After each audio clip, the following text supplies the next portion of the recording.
పులివెందుల ఎన్నికల విజయంపై AP deputy speaker Raghuramakrishnaraju స్పందించారు. జగన్మోహన్ రెడ్డి అడ్డాలో కూటమి ప్రభంజనం సృష్టించిందన్నారు.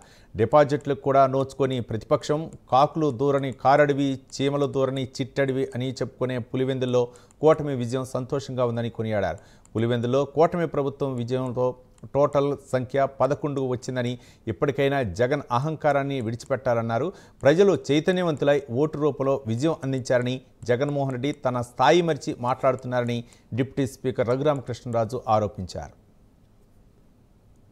రిజల్ట్ ఎప్పుడైతే ప్రశాంతంగా మరి ప్రజలు స్వేచ్ఛగా ఎన్నికల్లో పాల్గొగలిగే వాతావరణం వచ్చిందో అప్పుడే చాలా పెద్ద విజయం వస్తుందని చెప్పి అంచనా వేశారు. కొన్ని దశాబ్దాల తర్వాత ఫ్రీగా ఓటింగ్ అవకాశం వచ్చింది కాబట్టి పెద్ద సంఖ్యలో ఓటర్స్ పాల్గొన్నారు. మరి ఆ విజయం కూడా 6050 ఓట్ల మెజారిటీ అన్నారు. మరి అది కూడా 6-5 కలిపితే 11. మరి ఆ టోటల్ కూడా చాలా గమ్మత్తుగా ఉంది.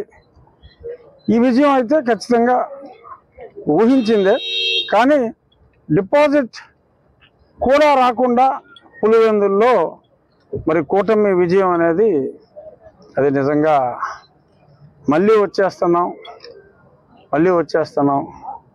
వచ్చిన తర్వాత తోలు తీస్తాం, సప్త సముద్రాల అవతల ఉన్న పట్టుకొస్తాం అని మాట్లాడటం సమంజసం కాదు అని ప్రజలు ఇచ్చిన తీర్పుగా నేను భావిస్తున్నా. ఎందుకంటే ఆ రకంగా మరి అధికారులను కానీ అందరినీ భయపెట్టడం, ప్రజలు ఎప్పుడూ కూడా అలా భయపెట్టే మార్గాన్ని ఎంచుకుంటే ప్రజలు శాంతియుతంగా ఓటు అనే ఆయుధంతో తిరుగుబాటు చేయటం మనం గతంలో ఎన్నోసార్లు చూసాం.